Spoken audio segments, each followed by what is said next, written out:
എല്ലാവർക്കും ഒരു ഹായ് പോയി ഇന്ന് കാണാൻ പോകുന്നത് ബാറ്റിൽ ത്രൂ ദ ഹെവൻ എന്ന ആനിമയിലെ എപ്പിസോഡ് 199 അപ്പോൾ കഴിഞ്ഞ എപ്പിസോഡിൽ അതിന്റെ ലാസ്റ്റ് സോൾ ഹാളിനെ തോൽപ്പിച്ച് സെൻട്രൽ പ്ലെയിനെ ഡൊമിനന്റ് ചെയ്ത ഷിയോയന് സ്കൈമാൻസ് അലയൻസ് അവരുടെ വരവിനായിട്ട് കാത്തിരിക്കുകയാണ്. ഫാലൻ സ്റ്റാർ ബൗലിയൻ അതേപോലെ തന്നെ അവരുടെ സുപ്രീം ലോക അവിടെ തെളിയുന്നു. ഒരുപാട് പോർട്ടൽസ് ഓപ്പൺ ആയിട്ട് പോയവരെ തിരിച്ചു വരികയാണ്. അവരെ പ്രതീക്ഷിച്ച് നൽകുന്ന അവിടുത്തെ ആൾക്കാർ കേൾക്കാൻ കൊതിക്കുന്ന വാക്കുകൾ അവരുടെ വിജയം അത് ചെയ്യാൻ പറയുന്നു. അതോടെ അവര് പ്രൗഡ് നിലനിർത്തി എന്ന സന്തോഷത്തിൽ ആർത്ത് വിളിക്കുകയാണ്.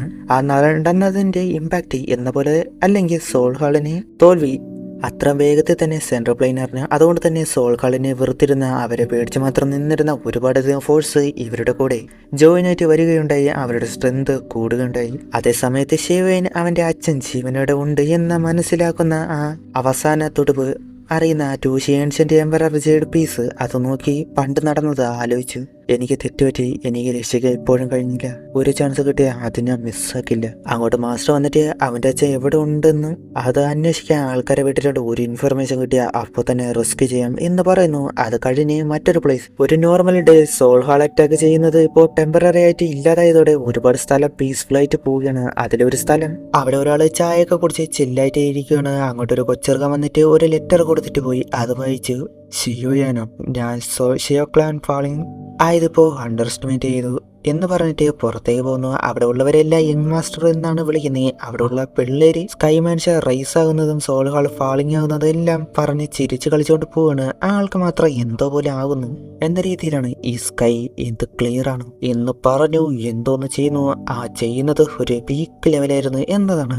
അവിടെ ഉള്ളവരെ ടോട്ടലി ഫ്രീസ് ആക്കി ഒരു ഫോർമേഷൻ ഉണ്ടാക്കി ആ എൻ്റയർ സെറ്റ് തന്നെ ആ ആളുടെ കൺട്രോളിലായിട്ട് അവരുടെ എല്ലാ സോള് ജീവനോടെ ഉള്ളപ്പോൾ തന്നെ എടുക്കാനായിട്ട് തുടങ്ങി. അപ്പോൾ മനസ്സിലാക്കാൻ ഇയാളൊരു സോൾ ഹാളിൽ ഉള്ളതാണ്. അവിടെ ഉള്ളവരുടെ സ്ക്രിപ്റ്റ് അത്ര ഉണ്ടായിരുന്നുള്ളൂ. ശിവ നീ ലൈഫിലേക്ക് തിരിച്ചു വന്നിട്ട് എന്നെ എതിർക്കാൻ നോക്കണം, അതാണ് ഞാൻ ആഗ്രഹിക്കുന്നത്.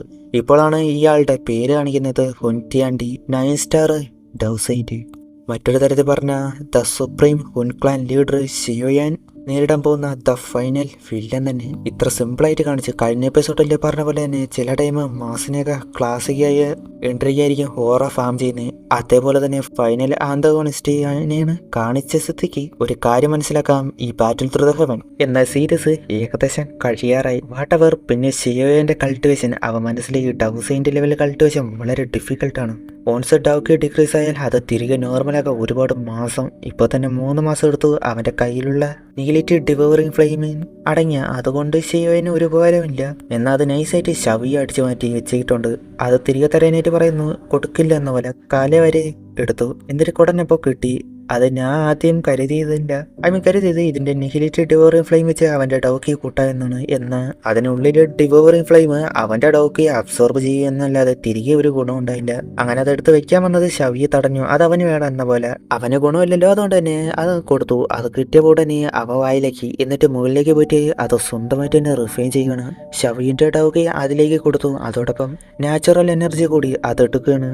അങ്ങനെ അത് അവസാനം ഒരുപാട് ക്രിസ്റ്റലായിട്ട് മാറിയിട്ട് അത് ഷവിലേക്ക് തന്നെ പോവാണ്. അതുപോലെ തന്നെ ഷിയോയിനിലേക്കും കിട്ടുന്നുണ്ട്. കാരണം ഷവി എന്നത് ഒരു ഹെവൻലി ഫ്ലെയിം ആണല്ലോ. അത് ഷിയോയിന്റെ ഉള്ളിലെ ഫ്ലെയിം ഒരു ബോഡി ആയിട്ട് പുറത്തിരിക്കുന്നു എന്ന് മാത്രം. അതുകൊണ്ട് തന്നെ എപ്പോഴും ആലോചിക്കണം, ഷവി കൾട്ടിവേഷൻ ചെയ്ത് എടുക്കുന്നതില്ല, അത് ഷിയോയിന്റിലേക്കാണ് പോകുന്നതെന്ന്. അത് ടയേർഡായിട്ട് ഷിയോയിന്റെ അടുത്ത് വന്ന് കിടന്നു ഉറങ്ങി. ഷിയോയിന് ഒരു കാര്യം മനസ്സിലായി, അത് സ്വന്തമായിട്ട് ആരെ ഡിപ്പെൻഡ് ചെയ്യാതെയാണ് കൾട്ടിവേഷൻ ചെയ്യുന്നത്. അങ്ങോട്ട് മാസ്റ്റർ വന്നിട്ട് മാസ്റ്ററിന്റെ മുഖത്തെ ടെൻഷൻ കണ്ട് ചോദിക്കുകയും പൈത്തൺ ഡ്രൈവിൽ നിന്ന് ഒരു ലെറ്റർ വന്ന് അതിൽ ഷിയോയിന് വേണ്ട ഒരു ഇമ്പോർട്ടൻ്റ് കാര്യം കൂടി ഉണ്ടായിരുന്നു. അവനെ നോക്കി അവർക്ക് നേരെ ഒരു കൂട്ടർ വന്നിട്ടുണ്ട്. ക്യൂൻമോട്ടസിനെയാണ് ടാർഗറ്റ് എന്ന കണ്ടപാടെ അവൻ ഞെട്ടിപ്പോയി. ഇതേപോലെ തന്നെ പൈത്തൺ ഡ്രൈവിലേക്ക് അവിടെയാണ് കാണിക്കുന്നത്. യാവമുങ്ങിനോട് 3 ദിവസം കഴിഞ്ഞു, ഇനി അവളെ തന്നേക്ക്, ഇല്ല ഇവിടെ നടക്കും മറ്റൊരു യുദ്ധം. ഹുവാൻടിയൻ എന്ന 5 സ്റ്റാർ ഡൗസിന്റെ ഇതാണ് ഫോണിക്സ് ട്രൈബൽ ലീഡർ. അതോടൊപ്പം ജൂഫങ്ങിന്റെ ഫാദറും. ഷൈലിൻ അവിടെ കൾട്ടിവേഷനിലാണ്. അത് ഷിയോയുടെ പ്രോപ്പർട്ടിയാണ്. അതിൽ കൈവച്ച അത് അവനെ എതിർക്കുന്നതിന് തുല്യമാണ് എന്ന് പറയേ ഷിയോയൻ. അത് തന്നെയാണ് നമുക്കും വേണ്ടേ. അവൻ ഓൾറെഡി എൻ്റെ മകനെ കിഡ്നാപ്പ് ചെയ്ത് ട്രൈബിനെ അപമാനിച്ചു. അവരുടെ ഫോണിക്സ് വിങ് T1 റേസിലെടുത്തു. ഇത്രയൊക്കെ ചെയ്ത അവൻ നമ്മുടെ എനിമി തന്നെയാണ്. പിന്നെ ആണോ ഇനി എതിർത്ത കുഴപ്പം, ഇനി തന്നില്ലെങ്കിൽ അനിഹിലേഷൻ ചെയ്ത് കളയും എന്ന് പറഞ്ഞ് അവർക്ക് നേരെ ഒരു പ്രഷർ കൊടുത്തു. കൂടെ നിന്ന് എൽഡേഴ്സ് യാവമിങ്ങിനോട് ഹുവാണ്ടിയാൻ നേരിട്ട് തന്നെ വന്നു. അതും 5 സ്റ്റാർ ഡോസന്റ്. നമുക്ക് ആർക്കും തന്നെ അയാളെ എതിർക്കാൻ കഴിയില്ല. അവർക്ക് വേണ്ടത് എന്താണോ അത് എന്ന് പറയുമ്പോൾ തന്നെ തടഞ്ഞിട്ട്, ഷിയോയെ നമ്മുടെ ട്രൈബിന് വേണ്ടി ചെയ്തത് എന്താണെന്ന് നീക്കം മറന്നോ? അത് ഒരിക്കലും എനിക്ക് മറക്കാൻ കഴിയില്ല.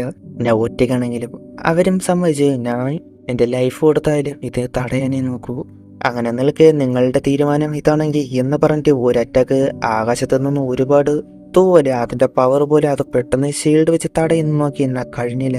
അങ്ങോട്ട് ഹോണ്ടിയാൻ വരുന്നു, ഒറ്റ ചവിട്ട്. എന്തു തന്നെയാലും അവർ തമ്മിലുള്ള ലെവൽ വ്യത്യാസം അത്രയും ഡീപ്പ് ആയിരുന്നു എന്ന് കാണാൻ. ക്യൂൻ മെഡുസയുടെ കൾട്ടിവേഷന്റെ തടസ്സം ആവുന്നുണ്ട്. അവൾക്ക് നേരെയായി പോകെ പിന്നെ വരുന്ന തടയാൻ നോക്കുന്നു, എന്നാൽ പറ്റുന്നില്ല. എന്തൊക്കെ ചെയ്തു നോക്കിയിട്ട് കാര്യം ഉണ്ടായിരുന്നില്ല. ആ ലെവല് വ്യത്യാസം അത്ര തന്നെ എഫേർട്ട് കാണിച്ചിട്ട് കാര്യമില്ലാതായി പോയി.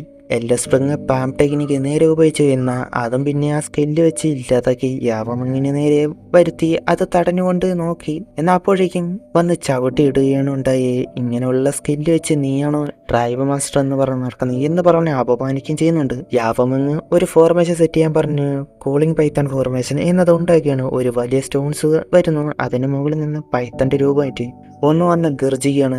റീഫോർമേഷൻ എനിക്ക് ഒന്നുമല്ല എന്നാലും എന്ന് പറഞ്ഞിട്ട് അവരുടെ തന്നെ ഫോർമേഷൻ സെറ്റ് ചെയ്യാനായിട്ട് പറഞ്ഞു.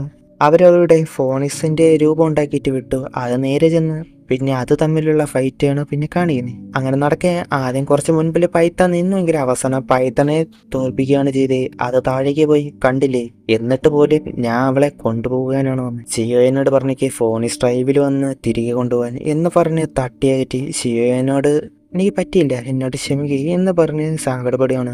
ഹുവാണ്ടിയാൻ മെഡുസയെ കണ്ടിട്ട് നിന്നെ കാണാൻ കൊള്ളാം, എന്നാ നീ ഷിയോയുടെ കൂടെയാണെന്ന് നീ എന്ന് പറഞ്ഞ ഒരു അറ്റാക്ക് കൊടുത്തു. അത് അവൾക്ക് നേരെ വന്നു. ആ സ്പേസിലേക്ക് വരുന്നു. അത് എത്തിയെന്ന കൊടുങ്കാറ്റ് പോലെ തീ അവിടെ പറക്കുകയാണ്. പിന്നെ ഉണ്ടായി അവളെ പ്രൊട്ടക്ട് ചെയ്തു ഷീൽഡ് പോലെ ഉണ്ടായിരുന്നു. ഷിയോയൻ തന്നെയായിരുന്നു. നീ അവളെ തൊടാൻ പോയി, അത് തന്നെയാണ് നീ ചെയ്ത തെറ്റ്. നീ നാളെ തീരാൻ പോകുന്നു എന്ന് പറയുന്നു. അവിടെ ഈ എപ്പിസോഡ് അവസാനിക്കുന്നുണ്ട്. നീ ഇത്രയും നാളും ബ്രേക്ക് എടുത്ത് വേറെ ഒന്നും കൊണ്ടല്ല, ഫസ്റ്റ് നല്ല രീതിയിൽ തിരക്കായി പോയി. മറ്റൊരു കാര്യം എന്താണെന്ന് എൻ്റെ ഫോണ് ടോട്ടലി പോയി.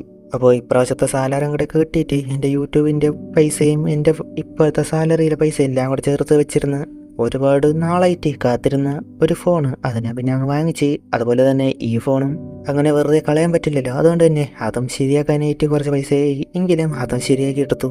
ഞാൻ ലാസ്റ്റ് ഇട്ട ഒരു എപ്പിസോഡിൽ ലൈവൊക്കെ ഇടാന്ന് പറഞ്ഞിരുന്നു. എന്നാൽ അതിന് ശേഷമാണ് പണി കിട്ടിയത്. അപ്പോൾ പിന്നെ എന്ത് ചെയ്യാൻ പറ്റും, ഇത്രയും നാളും ബ്രേക്ക് എടുത്തു, ഇനിയും ബ്രേക്ക് എടുത്താൽ ശരിയാകില്ല എന്ന് തോന്നി. അപ്പോൾ അതുകൊണ്ടാണ് ഞാൻ നോക്കട്ടെ ലൈവ് ഇടാൻ പറ്റുന്നത്. എനിക്ക് അറിഞ്ഞൂടാ അത് എങ്ങനെയാണ് ഇടുന്നതെന്നും. ലൈവ് ഇടണമെന്നൊക്കെ ആഗ്രഹമുണ്ട്, പക്ഷേ സംഭവം എങ്ങനെയാണെന്ന് അറിഞ്ഞൂടെ. എല്ലാവരും ഇടുന്ന കണ്ടിട്ടുണ്ട്, അതുകൊണ്ട് ഇടാന്നൊക്കെ നോക്കിയതാണ്. നോക്കട്ടെ, ഉറപ്പൊന്നും പറയുന്നില്ല.